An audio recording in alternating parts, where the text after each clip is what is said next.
I started out as an actor.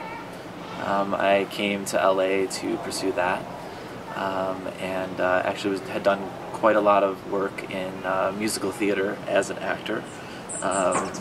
Started in high school, went through college, and actually did a little directing also in college. When I came out to LA, what really got a lot of response were the projects that I was directing,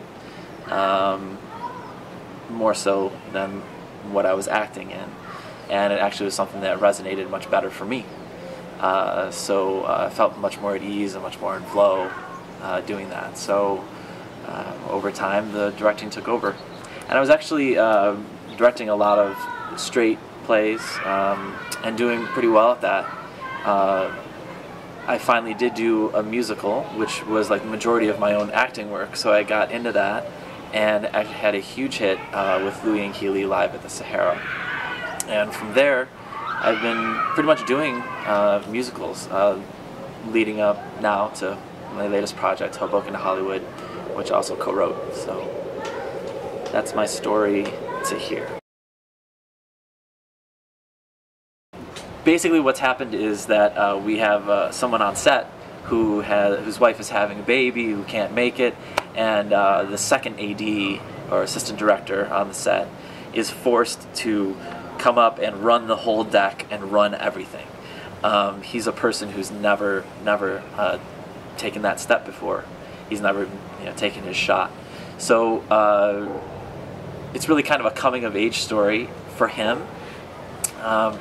On top of that, we also have the main character, the crooner, the main singer that Luca Ellis plays. He has a love interest that's off stage, who he's in turmoil with, and so that story is being told, and he's being forced to go through, sing all these songs that are exactly on top, of what he's going through in his life. So the songs really carry the story as well. And we've added Dinah Shore now as a guest. So she's a guest star. She comes in. She has an amazing medley with the crooner. It's great fun. It's really entertaining. Hoboken to Hollywood. What we do is we recreate a working television studio. So we have 3 live cameras that are working at all times. We actually cut and kind of edit on the fly live, and we throw those images up onto screens, so that supports the action that's going on stage.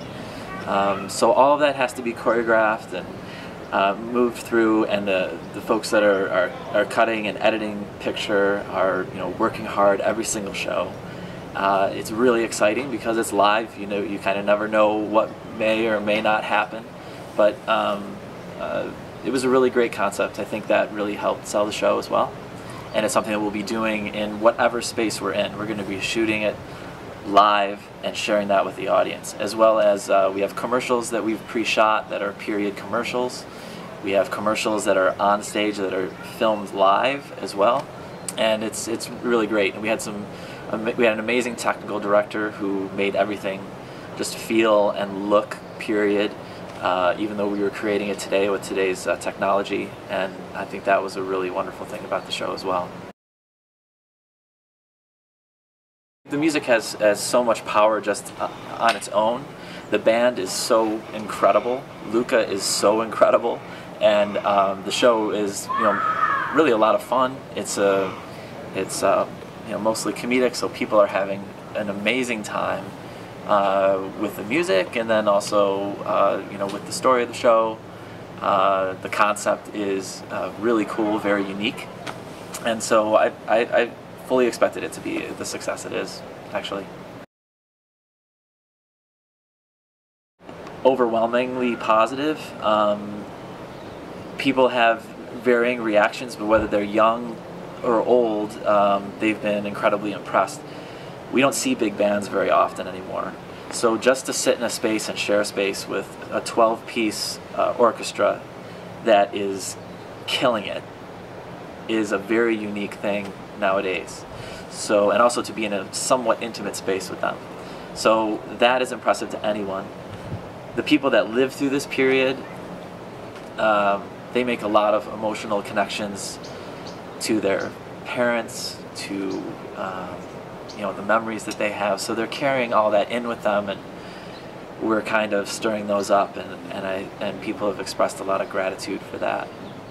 We have people come, 7, 8 times to this show. And the way we do it, which is so cool, is that it's we call it theater with a safety net. So we have some space in what's happening on stage, so that if you did come to the show 7 times, you saw 7 slightly different shows with maybe a little something different each time, and people really enjoyed that. We're putting it up here in the heart of Hollywood, and by doing so, we know that we're going to be able to show that the show can play in a larger theater. Broadway isn't going to come pick something out of a 99-seat theater and then slap it onto a Broadway stage. So there's an intermediate stage that we need to do. That's what we're doing right now. But I certainly think the show can play in New York. The music, the subject matter has an audience anywhere, literally anywhere in the world. We could go to the Middle East and do the Great American Songbook with Luca Ellis on the front of it, and we're going to sell tickets.